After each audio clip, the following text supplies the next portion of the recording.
سلام عزیزان گلم، انشالله که حال همتون خوب باشه. کاری که ما داریم میکنیم برای این دوست گلمون یه میشه با کلاه داریم براشون انجام میدیم. ببینید میشه با کلاه قوانین خاص خودش رو داره. یعنی چی؟ یعنی اینکه وقتی شما کلاه رو سر مشتری میذارید، اولا مشورتی که با مشتریتون میکنید به چه شکلی میخواد اندازه موهاشو که در بیاد لایت ها از توی موش.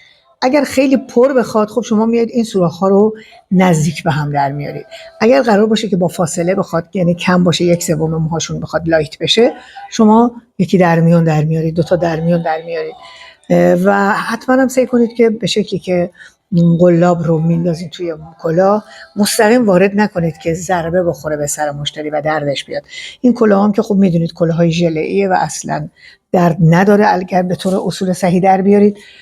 و اینکه این لاینایی که میبینید من میزنم در میارم، خود این کلاه ژله‌ای دوباره بسته میشه و نمیذاره که مواد نفوذ کنه به داخل مو. با علم به این ما مواد رو خوب ما رو در میاریم هر اندازی که مشتری گلمون بخواد. وقتی که کامل مو رو در آوردیم چک میکنیم و وقتی همه جای سر رو چک کردیم، اون موقع مواد گذاریمون رو انجام میدیم که انشالله لایه‌های بعد، قسمت‌های بعدی رو هم من برای شما میذارم که با اصول مشه با کلاه تا حدود اونایی که آشنایی ندارن آشنا بشن. خب عزیزان گل، ببینید ما موها کلاه در آوردیم. حالا پودر دکلورمون رو درست میکنیم و اینکه حالت نه خیلی شل باشه نه خیلی سفت باشه پودر دکلوره. و حالا بستگی داره. مثلا من الان داخل پودر دکلورم یه موادی دارم که میریزم. چرا؟ نمیخوام که مو دکلوره من به سمت زردی بره و مویی رو که میخوام مش بکنم بسیار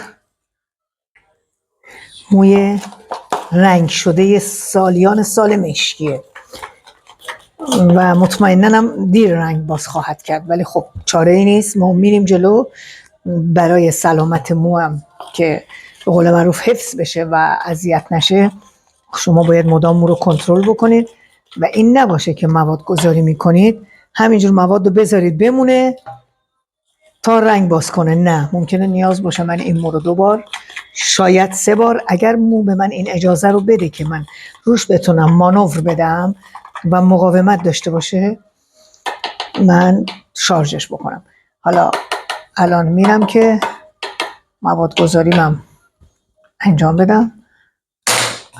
خب مواد که درست کردیم میایم دسته های مو رو بر میداریم اینجوری به این شکل که لای موام حتما باید مواد بخوره و به این شکل لاشو میذاریم.